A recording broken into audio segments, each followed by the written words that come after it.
এক সাহাবী রাতের বেলায় সূরা কাহাফ তিলাওয়াত করতেছে, হাদিসে আছে। সাহাবী যখন সূরা কাহাফ তিলাওয়াত করতেছে, সাহাবী দেখে তার ঘরের ভেতরে উপর থেকে কি যেন নিচে নামতেছে, আর তার ঘরের কোণে বান্দা তার ঘোড়াটা লাফালাফি করতেছে, ঘোড়া লাফাইতেছে। ঘোড়া যে ঘরের ভেতরে লাফাইতেছে, সাহাবীর জন্য এটা ভয়ের কারণ হলো ঘোড়া আর সাহাবীর তিলাওয়াতের মাঝখানে তার ছোট্ট বাচ্চাটা ঘুমাইতেছে। তার মানে একটা মাত্র ছোট্ট ঘর, যার ভেতরে বসে সাহাবী সূরা কাহাফ পড়তেছে, তার ঘোড়া ঘরের এক কোণে বাঁধা আছে, আর সাহাবীর সন্তানটা ঘোড়া আর তার মাঝখানে ঘুমাইতেছে। সাহাবী ভয় পেয়ে গেলেন, ঘোড়া যদি লাফাইতে লাফাইতে সন্তানের উপরে এসে পাড়া দেয়। সাহাবী কোরআনে কারীমের তিলাওয়াত বন্ধ করে দিলেন, ঘোড়ার লাফালাফি বন্ধ হয়ে গেল।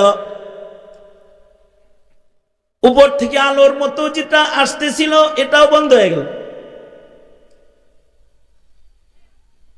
আগের জমানার ঘর আমাদের ঘরের মতো বড় স্কয়ার ফিট ঘর না,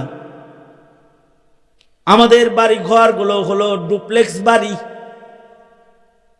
আমাদের ঘর বড় জোড়া ফ্ল্যাট। আমাদের ঘরের ভেতরে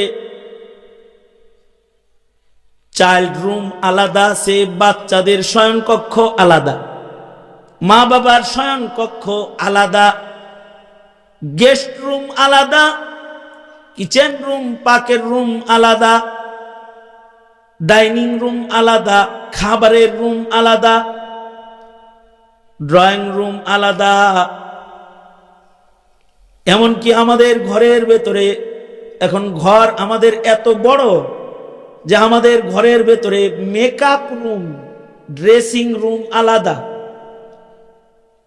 এখনকার ভদ্রলোকের ঘরের ভেতরে একটা রুম আছে ড্রেসিং রুম, এখানে ওনার বিবি মেকআপ করে, কাপড় পাল্টায়, ড্রেসিং রুম।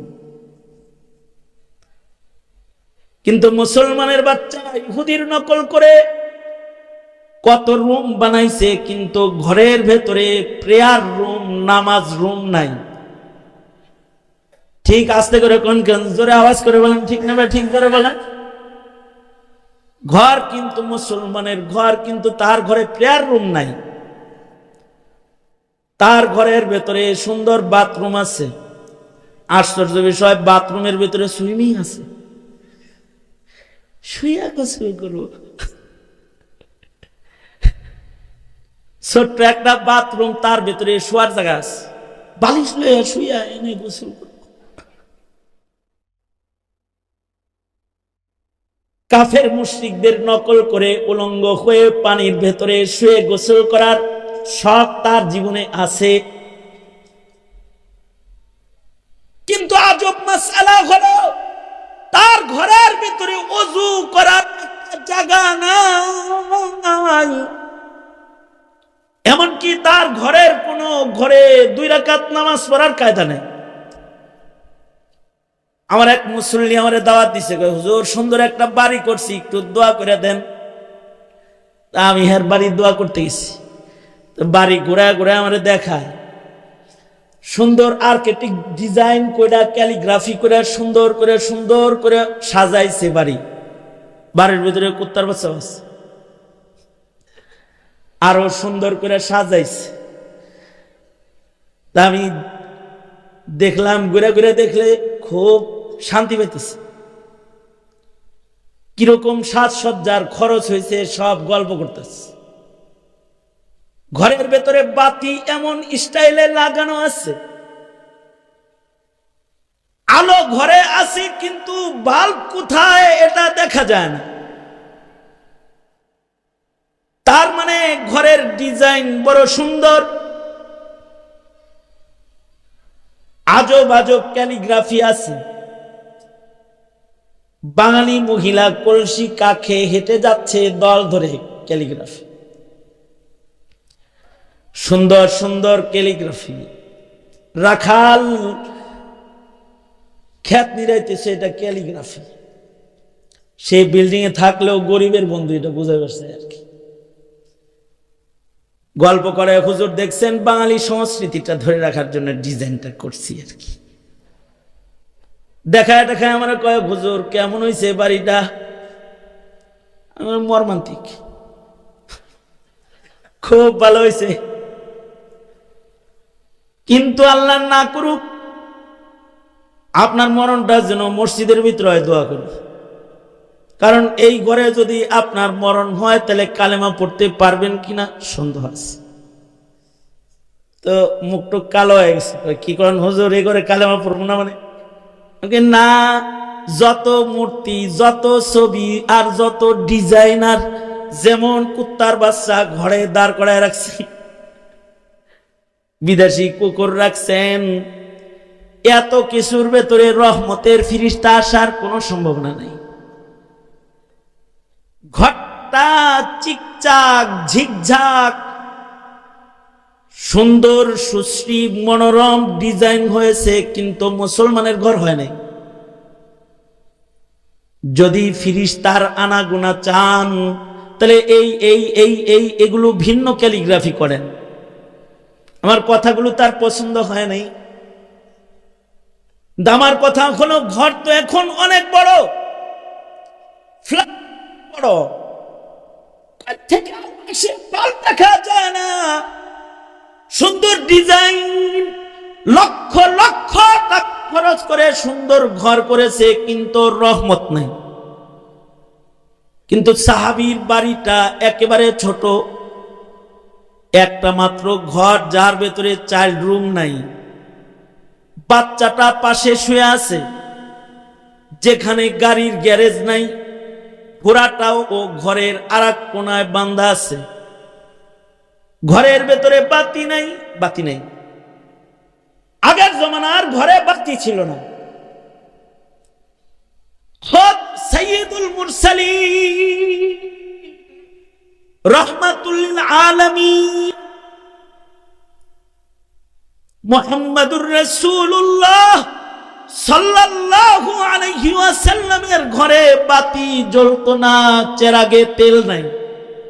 বুখারীতে আছে, উম্মুল মুমিনিন নিজে বলেন, আমাদের চুলায় আগুন ধরতো না, তাই নবীর সেজদার জায়গায় যে শুয়ে থাকতাম, অন্ধকারে দেখতাম না। তার মানে আল্লাহর রাসূল সাইয়্যিদুল মুরসালিন, তার ঘরটাও বড় ঘর না। আপনার ঘর আমার ঘর বড়, সাইয়্যিদুল মুরসালিনের ঘর ছোট, সাহাবীর ঘর ছোট, আবার বাতি নাই। উম্মুল মুমিনিন বলে, বাতিতে চেরাগে তেল নাই। অথচ মুহাম্মাদুর রাসূলুল্লাহ সাল্লাল্লাহু আলাইহি ওয়াসাল্লাম আল্লাহরে যদি বলতেন, ওগো আল্লাহ, এই উহুদ পাহাড় আমার জন্য স্বর্ণ বানায় দাও, তো আল্লাহ তাআলা উহুদ পাহাড়কে নবীর জন্য স্বর্ণ বানায় দিতেন। তার ঘরে ঐচ্ছিক দারিদ্রতা। নবী আলাইহিস সালাতু ওয়াস সালাম ঘরের ভেতরে চেরাগে তেল নাই। আল্লাহর রাসূল সাল্লাল্লাহু আলাইহি ওয়াসাল্লাম নামাজ পড়ে, ঘরে নামাজ আছে, ঘরে ইবাদতের আলো আছে। সাহাবীর ঘরের ভেতরে বাতি নাই, ঘরটা বড় নয়, কিন্তু উপর থেকে নূর আসে যায়। আল্লাহু আকবার। ঘরের ভেতরে তিলাওয়াতুল কুরআনের আলো আছে। আল্লাহর রাসূলের ঘরের বাতিতে তেল নাই, কিন্তু রাসূলের ঘরের লম্বা নামাজ আছে। আল্লাহর রাসূল যখন নামাজ পড়তেন, উম্মুল মুমিনিন বলেন, কখনো 3 পারা 4 পারা নবীজি এক রাকাতে তিলাওয়াত করতেন, আর আমি নবীজির মুসাল্লার উপরে শুয়ে পড়তাম। বাতিতে তেল নাই, বুঝতাম না যে নবী কোথায় সেজদা দিতেছে। আল্লাহর রাসূল যখন সেজদায় যাবেন, তো আমার পা হাত দিয়া সরায়া দিতেন, আমার পায়ে দাবানি দিতেন। আমি তখন পা সরাইতাম আর নবী সিজদা করতেন। তার মানে মুহাম্মদুর রাসূলুল্লাহর ঘর কত ছোট ঘর। ছোট ঘর হইলেও নবীর ঘরের ভেতরে ইবাদত আছে।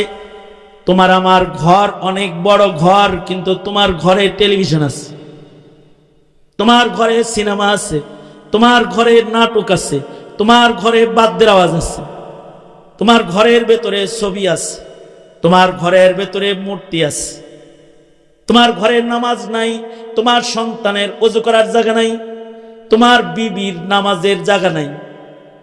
তোমার আমার আধুনিক ঘর, কিন্তু মুসলমানের যারা ইবাদত ঘরের ভেতরে নাই।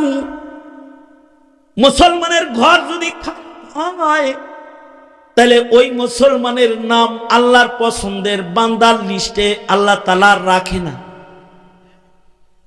আল্লাহর পছন্দের বান্দার লিস্টে তার নাম রয় যার ঘরের ভেতরে বাতি নাই, ডিজাইন নাই, কিন্তু ইবাদত বিদ্যমান রয়। ওয়াল্লাযীনা ইয়াবিতুনা লিরাব্বিহিম সুজদান ওয়া কিয়ামা।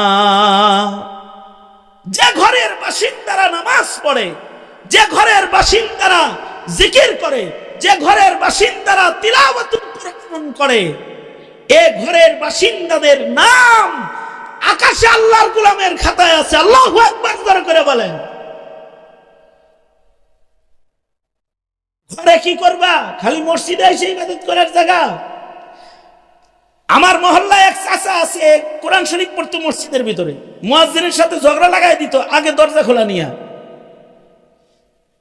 হ্যাঁ, আমি একটু তেলাওয়াত করব, আগে আসি আপনার খুঁজা পাই না, মুয়াজ্জিন আজানের টাইমে খুলে। মুয়াজ্জিনও তেরা, মুয়াজ্জিন কয় আপনি বারান্দায় পড়তে পারেন না, এত আগে আসেন, আপনার একার জন্য মসজিদ খুলে রাখবো আমি, এত আগে আসেন কে? কয়েকটু তেলাওয়াত করি। একদিন তো মসজিদের ভেতরে টুল বানায় নিয়ে এসে একটা বসার, আর সামনে বেঞ্চি পড়ার, ওই এমনি সেজদা মারে, ওই নিয়ে আবার তেলাওয়াত করে। হাত্তাকি খতিব সাহেব যখন খুতবা করে, সেও তখন ওখানে তেলাওয়াত করে। কত বড় বুজুর্গ, চিন্তা করছেন? আমি তো একদিন ধরে বসছি, চাচা এটা কি? আপনার মসজিদে এসে কোরআন শরীফ পড়ান লাগবো? কোরআন শরীফ বাড়তে পড়তে পারেন না আপনি? বাড়ি পরিবেশ আছে নাকি? আমি তাহলে আপনার বাড়ি তো খারাপ বাড়ি। বাড়ি পরিবেশ নাই, বাড়িতে কোরআন শরীফ পড়ার জায়গা নাই, কিন্তু মসজিদে আইসা হুজুরের লগে খুশাখুশি করার সময় তো অনেক আছে। আমি ইমাম মুয়াজ্জিনকে বললাম, এই চাচা চুল ভাই কাট তাড়াতাড়ি সরা, এটা জায়েজ নাই এখানে রাখা। এর ঘরে নামাজ পড়তে কবে? ঘরে টিভি চলে, বুজুর্গি দেয় মসজিদের ভিতরে। ঠিক বললেও ঠিক, না বললেও ঠিক।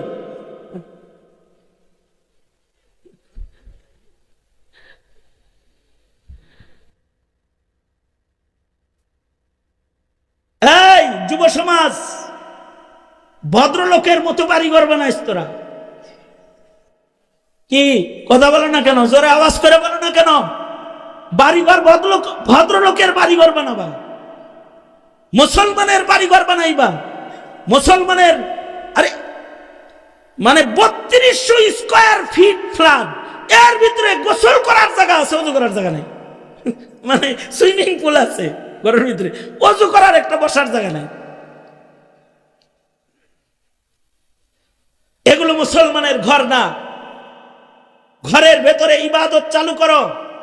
যে ঘরে ইবাদত হয় না, ওই ঘরেই নাস্তিকতা ঢুকে যায়, মনে রাখো। যে ঘরে কোরআন তেলাওয়াত ঢুকে না, ওই ঘরের ভেতরে নোবেল বই ঢুকে যায়, তাসলিমা নাসরিন ঢুকে যায়। কথা বলেন, আওয়াজ করে জোরে বলেন, ঠিক না বে ঠিক যারা বলেন।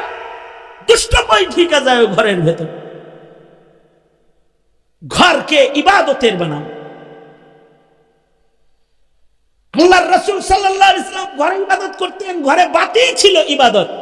কারণ মুমিনের আসল বাতি হলো তার ঈমান, আসল বাতি হলো তার ইবাদত। ইবাদতের বাতি দিয়া সে পুলসিরাত পার হবে। তো পুলসিরাত পার হওয়ার ইবাদত গুলা কত শক্তিশালী ইবাদত হইতে হবে। সবার ইবাদত শক্তিশালী না। আল্লাহ বলে, কুল নবী বলে দেন, হাল নুনাব্বিউকুম বিল আখসারিনা আমালা আল্লাযীনা যাল্লা সা'য়ুহুম ফিল হায়াতিদ দুনিয়া ওয়া হুম ইয়াহসাবুনা আন্নাহুম ইহসিনুনা সুনআ। ইবাদত করলেই সেই ইবাদত দিয়া ওলি হয় না। হাসিনার মতো ইবাদত করলে ওলি হওয়া যায় না ইবাদত দিয়া। মুনাফিকরাও ইবাদত করেছে, ওই ইবাদত দিয়া ওলি হওয়া যায় না। ওলি হইতে হলে নূরওয়ালা ইবাদত করতে হয়। সাহাবী কোরআন পড়ে, নূরওয়ালা কোরআন। নবীজি ইবাদত করতেছেন নুরানি নামাজ। আল্লাহর রাসূল সাল্লাল্লাহু আলাইহি ওয়াসাল্লামের নামাজ এক পাওয়ারফুল নামাজ। নামাজরত হাবিবে কিবরিয়ার ঘরে ছাদ থেকে আলো পড়তো। আল্লাহু আকবার, আকাশ থেকে আলো পড়তো। সাহাবায়ে কেরামের নামাজ এমন আলোকিত নামাজ ছিল, তারা ঘরে নামাজ পড়ে সালাম ফিরাইলে তাদের সাথে ফিরিস্তারা মুসাফা করত। আমল শক্তিশালী। তারা নামাজ পড়ে সালাম ফিরানোর সাথে সাথে ফিরিস্তারা তাদেরকে জান্নাতের বাশারাত দিত। ইবাদত পাওয়ারফুল ইবাদত। আল্লাহর রাসূল সাল্লাল্লাহু আলাইহি ওয়াসাল্লাম নামাজ পড়েন, আর হযরত আয়েশা ঘুমায় তো নবীজির সেজদার জায়গার ভিতরে। তাও আল্লাহর রাসূল নিজের হাতে উম্মুল মুমিনিনকে সরায়। এক একটা হাদিস থেকে উম্মতের উলামায়ে কেরাম হাজারো মাসাইল বের করেছেন। এই হাদিস থেকে মাসআলা বের হয়, মহিলার সাথে বিবির সাথে স্পর্শ লাগলে ওযু ভাঙে না। আপনি ওযু করছেন, মসজিদে যাইতেছেন, বিবি সামনে আছে, মুসাফার জন্য হাত বাড়াই দিছে, মুসাফা করে যাবেন। যদি মুয়ানাকা করতে চায় মুয়ানাকা করে যাবেন, অসুবিধা নেই, ওযু ভাঙবে না। বুখারীর হাদিস প্রমাণ করে। আল্লাহর রাসূল নামাজ পড়তেছেন, নিজের হাতে কে দাবায়া দিতেছেন, উম্মুল মুমিনিন কে সরায়া দিতেছেন। তার মানে নামাজরত বিবির সাথে স্পর্শ হওয়ার পরেও নামাজ নষ্ট হয় নাই। এক হাতে হযরত উম্মুল মুমিনিনকে আল্লাহর রাসূল সরাইছেন, তাতে আমলে কাসির হয় নাই। আমলে কাসির করলে পরে নামাজ ভেঙে যায়। আমলে কালিল নামাজকে বরবাদ করে না। আপনারা মনে মনে ভাবতে পারেন যে হুজুর আমাগরে আমলে কাসির শুনে লাভ নাই, আমাগর বউ নামাজই পড়ে না, আমাগর হাত দিয়ে সরান লাগবো না। আরে মিয়া, আপনার বউ আপনার সেজদার জায়গায় না, কিন্তু পকেটের ভিতরে বহু বউ আছে। নামাজে দাঁড়াইছেন, তখন আপনার মোবাইল রিংটোন বাজতেছে, বেদের মেয়ে জোসনার রিংটোন। তো এখন কি করবেন আপনি? বুজুর্গ হইয়া আমলে কাসির যদি না চিনেন, তাহলে দাঁড়ায় থাকবেন আর এরকম তিলাওয়াত করবেন খালি, আর ওই দিক দিয়ে বেদের মেয়ে গান গাইতে থাকবে। আপনার নামাজ তো যাইব, আপনার মসজিদের মুসল্লিদের সবার নামাজ যাইব। তাহলে বিবি আপনার যায় নামাজে সুখ আর না সুখ আমলে কাসির চিনার দরকার আছে না নাই? এই হাদিস থেকে আমলে কাসির আর আমলে কালিলের পরিচয় বের হয়। তরজমা দেখা দেখা মাসালা বাইর করুন যায় না, তবে আপনি বাইর করতে পারবেন না। মাসালা বাইর করতে জামিয়া ইমদাদিয়ার মুফতি সাহেব লাগবে। মুফতি সাহেব এখান থেকে মাসাইল বাইর করবে, কারণ মাসাইল এত সস্তা জিনিস না, চিল্লা লাগায় মাসলা বের করে আলাইবেন। ডাক্তারি পয়রা মাসাইল বাইর করবেন, এত সস্তা না। ইঞ্জিনিয়ারিং পয়রা মাসাইল বাইর করবেন, সস্তা না। মাসাইল কোন পেঁয়াজ আলু রসুন না যে লাঙ্গলের ফাল দিয়ে বাইর করবেন। লাঙ্গলের ফাল দিয়া পেঁয়াজ আলু রসুন বাইর করা যায়, কিন্তু মাটির নিচে লুকায়া থাকা খনিজ সম্পদ বাইর করা যায় না। মাসাইল গুরুত্বপূর্ণ এক জিনিসের নাম, যেটা খালি দুনিয়ার শিক্ষা অর্জন করলেই মাসালা বের করা যায় না। মাসালা বের করতে লাগে ফকিহ, আলেমে দ্বীন। তবে আলেমে দ্বীন মাসাইল বের করে ফেলে ইলমের আলোক রোশনি দিয়া। এ কারণেই আল্লাহ মুমিনদেরকে বলেন, ফাসআলু আহলা যিকরি ইন কুনতুম লা তা'লামুনা বিল বাইয়িনাতি ওয়াজ জুবুর। তোমার কাছে বাইয়িনাত নাই, তোমার কাছে জুবুর নাই, তোমার কাছে মাসাইল বের করার হাতিয়ার নাই, আগলা মাতব্বরি করো না, পরে মশলা দিতে যায় মাইরা হালাইবে। সব কামে মাতব্বরি করতে হয় না। এক মহিলার চার পোলা, সে আজাম বেটারে দেখে যে এমনি করে ধরে আর এমনি করে কাটে, আর মুসলমানি করাইলো 5 মিনিট 10 মিনিটের ভিতরে 4টারে 5টারে মুসলমানি করা হালাইছে। হে চিন্তা করলো খালি চামড়াটা ধরে আর কাটে, এর জন্য আজাম রে 2000 করে দিমু, এটা দরকার কি? এটা তো দেখছি শিখছি। নিজের পোলাগো নিজে মুসলমানি করাইতে, মুসলমানি করাইতে যে সোনা কেটে হালাইছে। মৌলবীদের মাসাইল বের করা দেখা তুমি যদি মাসালা বের করতে যাও তাহলে গাজী হইতে যাইবা, কিন্তু খুনি হইয়া কবরে যাইবা। বুঝেন নাই? বুঝলে বুঝেন, না বুঝলে না বুঝেন, বলার কথা বলে যায় আর কি। তো মাসাইল বের করা এটা সবার কাজ না।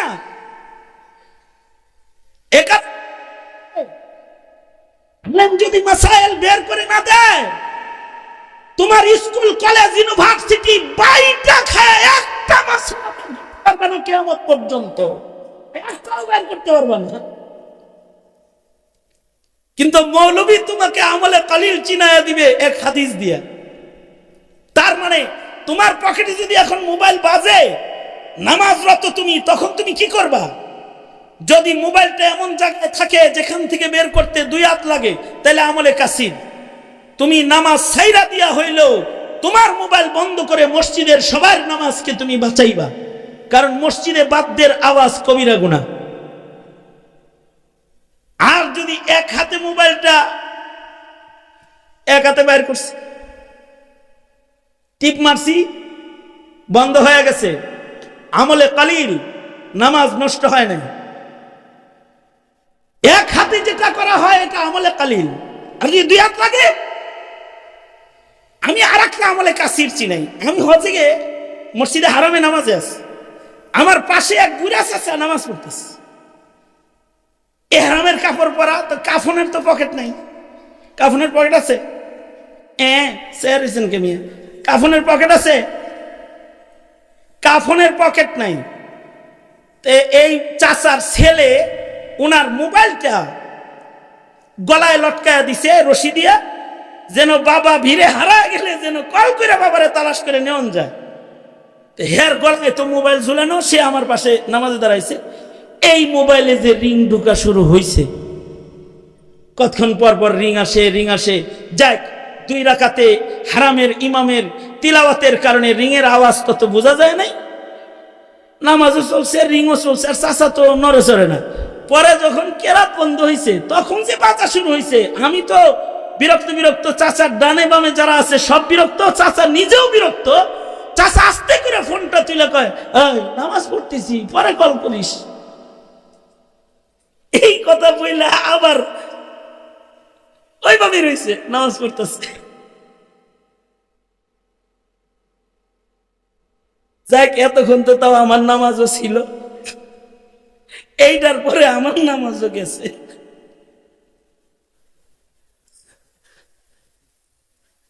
আমি বললাম, চাচা আপনি কি নামাজ পড়লেন? এটা আপনি নামাজও পড়েন, আবার কোন যে আমি নামাজ পড়তেছি, পরে কল করেন। ইরা তকবীরে তাহরিমা মানবেন না আপনি?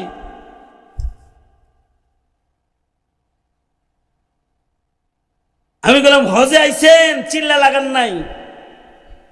লেখাপড়া তো করছেন, রিটায়ার্ড পারসন? কয় জি। রিটায়ার্ড পারসন, হজে আইছেন, মাসাইল এতটুকুন জানেন না, নামাজ পড়ার আদত নাই, চিল্লা লাগান নাই, একটু তবলিগে সময় দেন নাই, ইমাম সাহেবের সাথে মনে হয় খালি ক্যাটক্যাটি করছেন হারা জনম, কোনদিন একটা মাসালা শিখাইয়া দেন নাই।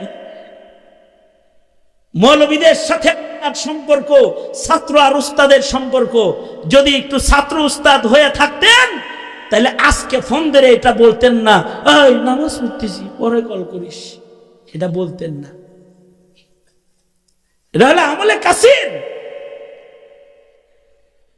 ছেলেরা আমলে কাসির কালিমা চিনায়, অবশ্যই আমলে কাসিরও।